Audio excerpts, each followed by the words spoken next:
الفيلم بيبتدي بسانتياغو وهو كان بيستجم في حمام السباحة، ووالده بيصحيه يقول له قوم لم المكن ويلا عشان نمشي، وهو شغال مع والده في رش الحدائق وتنظيف حمامات السباحة، وبيخلص شغله وكان حاجز ساعة اللي يشيل مع صحابه.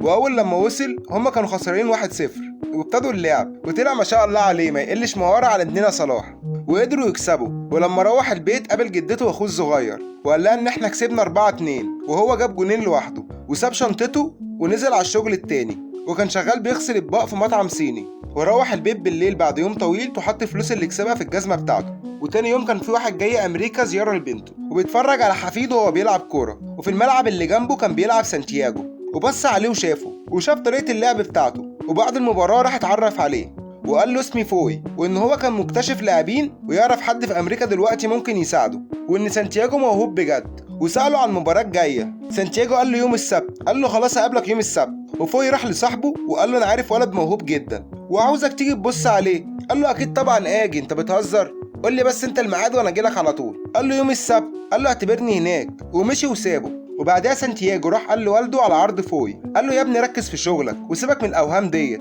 احنا نكبر شغلنا ونشتري عربيه لينا ونشتغل شغل خاص بينا احنا، واي حاجه تانية وهم ومش مهمه، بقى عايز تبقى محترف. قال. ويوم السبت فوي راح عشان يتفرج عليه.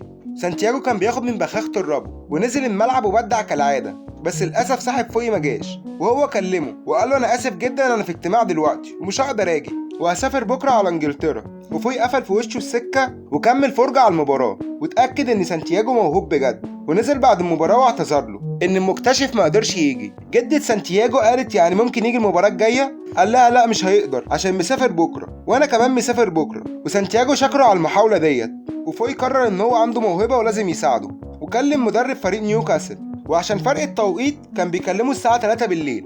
وقال انا كنت شغال مكتشف مواهب مع حضرتك. قال له عشان كنت شغال معاك كلمني الساعه 3 بالليل؟ قال له انا اسف على فرق التوقيت بس انا في امريكا، وفي ولد موهوب جدا قدامي في امريكا ممكن لو جالك تديله فرصه وتشوفه. قال له لو قلت لك موافق هتسيبني انام؟ قال له اكيد. قال له موافق. وقبل سفر فوي راح لسانتياغو وقال له انا كلمت مدرب نيوكاسل وهيدي لك فرصه، انت ممكن تلعب في نيوكاسل.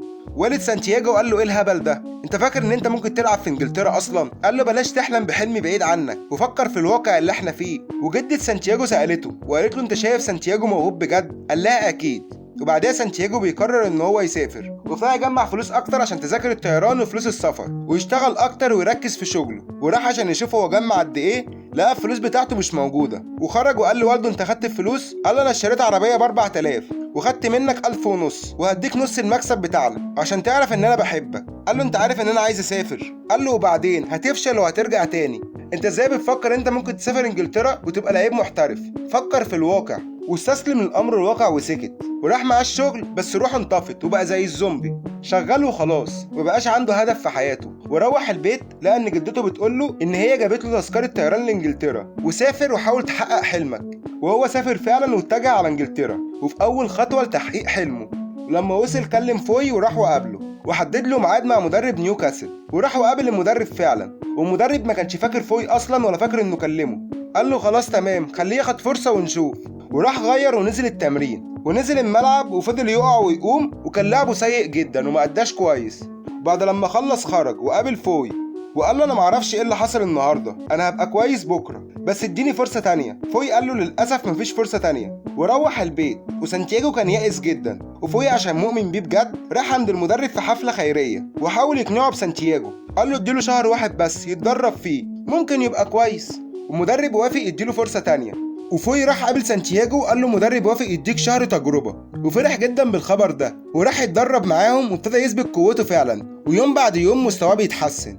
وبعدها وهو بيتدرب كان بيلعب حلو جدا بس ما كانش بيباص الكوره، ومدرب وقف التدريب ونده عليه. وبعدها قال له اجري على الجون باسرع سرعه عندك، وجري والمدرب شاط الكوره. وبعدها نده عليه وقال له اتعلمت ايه؟ قال له ان انت بتشوط الكوره كويس. قال له لا الكوره اسرع منك عشان كده اخترعوا التمرير، واسمه فريق كرة القدم، اسمك مش مهم قدام الفريق بتاعك. وسانتياغو بعد التمرين بقى يتمرن اكتر ويدوس على نفسه، ومدرب كان بيتفرج عليه. في اخر يوم ليه في شهر الاختبار لقى اسمه في الفريق الاحتياطي لنيوكاسل، واول ماتش ليه مع الفريق الاحتياطي واستنى اللعيبه تخرج وطلع بخاخة الرب، بس وقعت منه وزميله كسرها له، ولعب زي مروان بالظبط وما كانش قادر ياخد نفسه، ولعب اسوأ مباراة ليه. وتاني يوم كان راجع على امريكا وركب تاكسي، وبالصدفه كان في لاعب كمان اسمه هاريس بيلعب في الفريق الاول، كان سهران عند ناس اصحابه، ولما صحي لقى عربيته مسروقه وطلب تاكسي، وكان نفس التاكسي بتاع سانتياغو.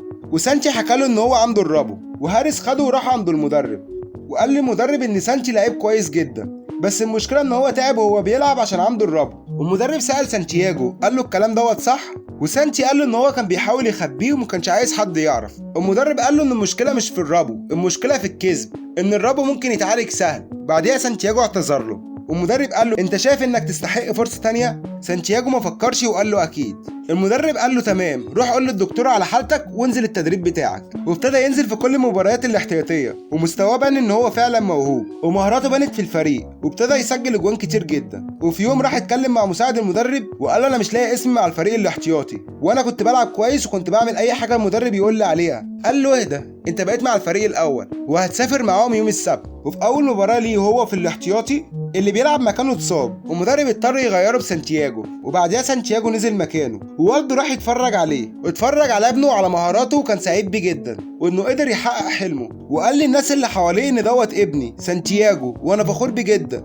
وتاني يوم والده كان شغال في الجنينه جاله سكته قلبيه، واخو سانتياغو لقاه متوفي، وفوي راح له قال له لازم تكلم جدتك، وكلمها وعرف ان والده توفى. وبعدها كان زعلان على والده جدا وحاول يطلع زعله في التمرين، والمدرب شافه ونده عليه وقال له انا حاسس بيك، وقال له انا فاكر ان انا كنت متاثر بعد وفاه والدي انا كمان. وسانتياغو قال له انا كويس، انا كنت عايز اعرف احساس اللعب على الملعب الرئيسي. المدرب قال له انت مستعجل على ايه؟ المباراه الجايه يوم السبت وانت في التشكيله الاساسيه. وفرح جدا انه قدر يحقق حلمه، وراح وعرف فوي انه بقى اساسي في الفريق. والمباراه دي كانت قدام ليفربول، ونزل اساسي في اول مباراه ليه، وقدروا يجيبوا اول جون عن طريق هاريس.